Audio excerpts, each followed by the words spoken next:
Welcome back childrens. इस वीडियो से पहले हमने दुर्खीम के सामाजिक तथ्य को पढ़ा, सामाजिक तथ्य को समझा कि सामाजिक तथ्य क्या है। आज हम पढ़ेंगे दुर्खीम का एक और नया टॉपिक, एक और नई अवधारणा जो आपके सिलेबस में है, सामाजिक एकता। सामाजिक एकता को दुर्खीम ने अपनी प्रसिद्ध पुस्तक division of labour in society में जो है प्रस्तुत किया। और दुर्खीम का मानना ये है कि श्रम विभाजन के जो प्रकार्य हैं उन प्रकार्यों की वजह से समाज में जो है सामाजिक एकता उत्पन्न हुई। श्रम विभाजन एकता कैसे पैदा करता है? अब प्रश्न ये है कि श्रम विभाजन की वजह से समाज में एकता किस प्रकार से पैदा होती है। तो उसके लिए दुर्खीम ने कई सारे उदाहरण दिए। उनमें से एक उदाहरण है कि हम केवल उन्हीं लोगों से मित्रता नहीं करते जो हमारे से समानता रखते हैं, बल्कि उन लोगों से भी मित्रता रखते हैं जो हमसे भिन्न हैं, हमसे भिन्नता रखते हैं, क्योंकि जिस बात की कमी का अनुभव करते हैं उसकी पूर्ति हम अपने मित्र में ढूंढते हैं। दुर्खीम आगे कहते हैं कि हमारे अंदर चाहे जितने गुण हो फिर भी कोई ना कोई अभाव हम में होता है और हम में सर्वोत्तम की भी अपनी कमी को महसूस करते हैं, और यही कारण है कि हम अपने मित्रों में उन गुणों की खोज करते हैं जो कि हम में नहीं होते। ठीक है, तो दुर्खीम का मानना ये है कि जब लोग अलग अलग कार्यों को करेंगे उनके बीच में श्रम विभाजन होगा। जो व्यक्ति जिस कार्य को कर रहा है वो उसी का एक्सपर्ट होगा, तो लोगों के बीच में जो आत्मनिर्भरता है, एक दूसरे के ऊपर डिपेंड होने की जो स्थिति है वो बनी रहती है, क्योंकि प्रत्येक व्यक्ति अपने आप में पूर्ण नहीं होता, उसे दूसरे कार्य करने के लिए दूसरे व्यक्ति के ऊपर निर्भर होना पड़ता है। तो ऐसी स्थिति में जो है समाज में एक एकता कायम हो जाती है, जिसे दुर्खीम ने सामाजिक एकता का नाम दिया है। ठीक है, और दुर्खीम कहते हैं कि जो एकता है वो सर्वोच्च शक्ति है और जो व्यक्ति है इसी एकता के अंग हैं। समाज के जितने भी व्यक्ति हैं उनके द्वारा समान रूप से विचार करना और व्यवहार करना ही सामाजिक एकता को प्रकट करता है। व्यक्ति और समाज के बीच में जितनी भी समानताएं और विभिन्नताएं पाई जाती हैं वे दोनों समाज में एकता को उत्पन्न करते हैं। दुर्खीम जो है वो सामाजिक एकता को एक नैतिक घटना मानते हैं और यह समाज के नैतिक आदर्शों में निहित होती है।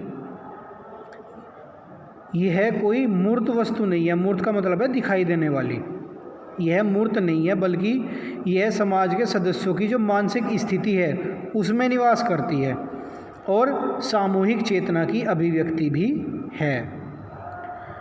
समाज के लोगों में जितना अधिक लगाव होगा, जितनी अधिक निकटता होगी, जितनी अधिक हम की भावना होगी, समाज में उतनी ही अधिकता में सामाजिक एकता पाई जाएगी। और इसी के साथ साथ जो सामाजिक एकता की स्थिति है और स्वरूप है वो जनसंख्या के आकार और श्रम विभाजन के स्वरूप के आधार पर भी परिवर्तित होती रहती है। दुर्खीम ने समाज में जो सामाजिक एकता पाई जाती है वो दो प्रकार की बताई, यांत्रिक एकता और सावयवी एकता। अब हम यांत्रिक एकता के बारे में चर्चा करेंगे कि यांत्रिक एकता क्या है। जो यांत्रिक एकता है वो प्राचीन समाजों में पाई जाती थी। जो आदिम समाज थे, पुरातन समाज थे या ये सरल समाज थे, उनमें जो एकता पाई जाती थी उस एकता को दुर्खीम ने यांत्रिक एकता का नाम दिया है। और उस काल के समाज के जो लोगों की परिस्थितियां थी, भूमिकाएं थी, विचार थे, विश्वास थे, जीवन शैली थी, उनमें जो है मानसिक, सामाजिक और नैतिकता समानता में देखने को मिलती थी। और जो प्राचीन समाज था, सरल समाज था, उसका जो आकार था वो बहुत ही छोटा था। लोगों की जो आवश्यकताएं थी वो भी सीमित थी और लगभग समान भी थी, और उन पर परंपराओं का, जनमत का और धर्म का नियंत्रण रहता था और उनका दबाव रहता था। और लोग जो है आँख मूंद कर, यही कई अंधविश्वास से उनका जो है पालन करते थे और अपने कर्तव्यों का निर्वाह करते थे। और व्यक्ति में जो व्यक्ति का जो व्यक्तित्व समूह है वो घुल मिल जाता था। वह समूह के साथ ही सोचता था, कार्य करता था और उन्हीं की आज्ञाओं का पालन करता था। इस प्रकार से आचरण से स्थापित होने वाली जो एकता है उसे यांत्रिक एकता कहा गया। ठीक है। दुर्खीम ने दमनकारी कानून और यांत्रिक एकता को परस्पर संबंधित माना है। इसी एकता की व्याख्या के दौरान उन्होंने अपराध, दंड और सामूहिक चेतना की व्याख्या भी प्रस्तुत की है। अब साधारण शब्दों में समझिए कि यांत्रिक एकता क्या है। देखिए, प्राचीन समाजों में, सरल समाजों में जो एकता पाई जाती थी वो जो है यांत्रिकी एकता पाई जाती थी। यांत्रिकी एकता को इंग्लिश में कहते हैं मैकेनिज्म सोलिडरिटी, मैकेनिकल सोलिडरिटी।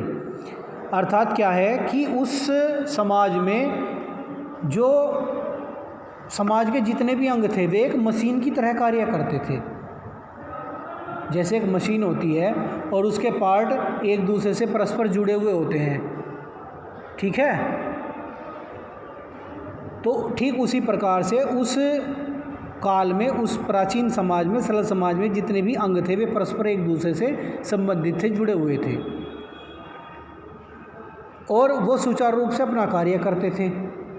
तभी जो है समाज रूपी जो मशीन है उसकी व्यवस्था बनी रहती थी। अंग कौन कौन से थे भाई? समूह, समुदाय, मनुष्य, रीति रिवाज, जाति व्यवस्था, नातेदारी व्यवस्था, ठीक है, परंपराएं, लोकाचार, रूढ़ियाँ, ये सब क्या था? ये सब जो है समाज के अंग थे। और व्यक्ति की जो आवश्यकताएं थी वो बहुत ही सीमित थी और लगभग समान थी। अगर कोई चीज़ मेरे पास नहीं है तो मैंने दूसरे से लेके अपना काम चला लिया। किसी दूसरे के पास कोई चीज़ नहीं है, उसने मेरे से लेके काम चला लिया। एक बैल मेरे पास है, एक बैल दूसरे के पास है, दोनों ने क्या किया? समझौता कर लिया कि भाई जब मुझे काम होगा मैं तेरा बैल ले लूँगा और जब तुझे काम होगा तू मेरा बैल ले लेना, ठीक है। तो कहने का मतलब है कि किसी भी प्रकार का कोई श्रम विभाजन या विशेषीकरण नहीं था। सब व्यक्ति सब कार्यों को कर सकते थे। और जो परंपराएं थी, धर्म था, जनमत था, उनका लोगों के ऊपर नियंत्रण था और वे एक अप्रत्यक्ष दबाव उन पर रखते थे। वो उनको बाध्य करते थे कोई भी अनुचित व्यवहार न करने के लिए, कोई भी ऐसा कार्य करने के लिए जो समाज के लिए अहितकर हो या समाज के हित में ना हो। तो दुर्खीम कहता है कि इस प्रकार के समाज में दमनकारी कानून पाया जाता था। दमनकारी कानून का मतलब है कि यदि कोई भी व्यक्ति कोई समाज विरोधी कार्य करता था या कोई गलत या अनुचित व्यवहार करता था तो उसके लिए समाज के द्वारा उस व्यक्ति को निंदनीय ठहराया जाता था और उसके लिए उसे दंड दिया जाता था। तो इस प्रकार के कानून को दुर्खीम ने जो है दमनकारी कानून की संज्ञा दी। ठीक है। अब यहाँ पे ज़्यादातर एग्ज़ाम में क्वेश्चन पूछे जाते हैं कि यांत्रिकी एकता किस समाज में पाई जाती है। तो यांत्रिकी एकता पाई जाती है सरल समाजों में या आदिम समाजों में या प्राचीन समाजों में। ठीक है। क्वेश्चन ये भी पूछा जाता है कि दमनकारी कानून किस समाज में प्रचलित है। तो जो दमनकारी कानून है वो सरल समाजों में प्रचलित है, प्राचीन समाजों में प्रचलित है।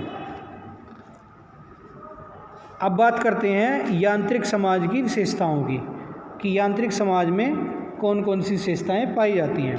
सबसे पहली विशेषता है अविभेदीकृत समाज।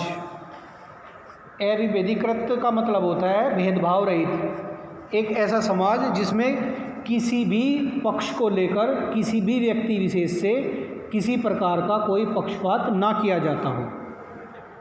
तो यांत्रिक समाज के अंतर्गत जो है कौन से समाज आते हैं? आदिम समाज, प्राचीन समाज या ग्रामीण समाज आते हैं। ठीक है। और आदिम समाजों में, ग्रामीण समाजों में किसी भी पक्ष को लेकर समाज के किसी भी व्यक्ति से किसी प्रकार का कोई भेदभाव नहीं किया जाता। वो चाहे आयु हो, लिंग हो, आनुवांशिकता हो, व्यवसाय हो, रहन सहन का स्तर हो, खान पान का स्तर हो, किसी प्रकार का कोई भी स्तर हो, उसमें सबको समानता प्रदान की जाती है। क्यों की जाती है? क्योंकि उनके विश्वासों में और उनके व्यवहारों में, उनके मतों में सामंजस्य पाया जाता है, समानता पाई जाती है, समरूपता पाई जाती है।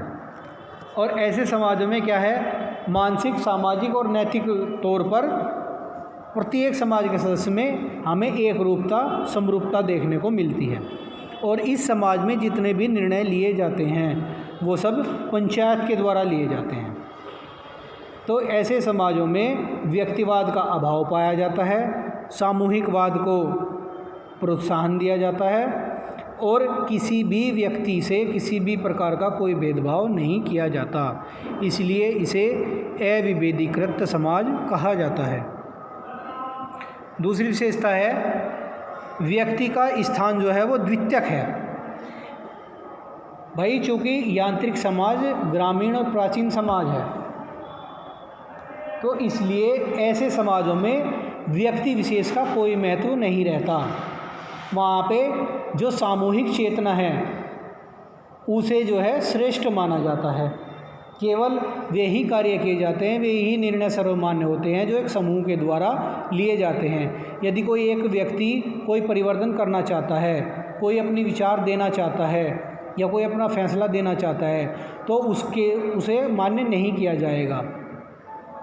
एक ही बात को लेकर यदि बहुत सारे लोगों का मत एक है, सामूहिकता का भाव हमें उसमें परिलक्षित होता है, तो ही वो मान्य होगा और समाज में लागू किया जाएगा।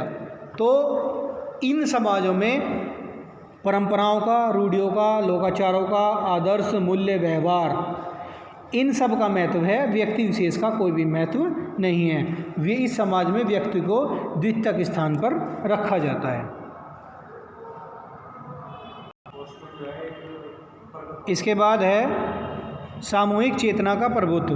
देखिए जैसे अभी इससे पहले पॉइंट में डिस्कस हुआ है कि इन समाजों में सामूहिकता का भाव होता है, सामूहिकता को महत्व दिया जाता है, व्यक्ति विशेष का कोई महत्व नहीं होता। समूह के द्वारा, समाज के द्वारा जो भी निर्णय लिया जाएगा वो ही सर्वमान्य होगा और वो ही लागू किया जाएगा।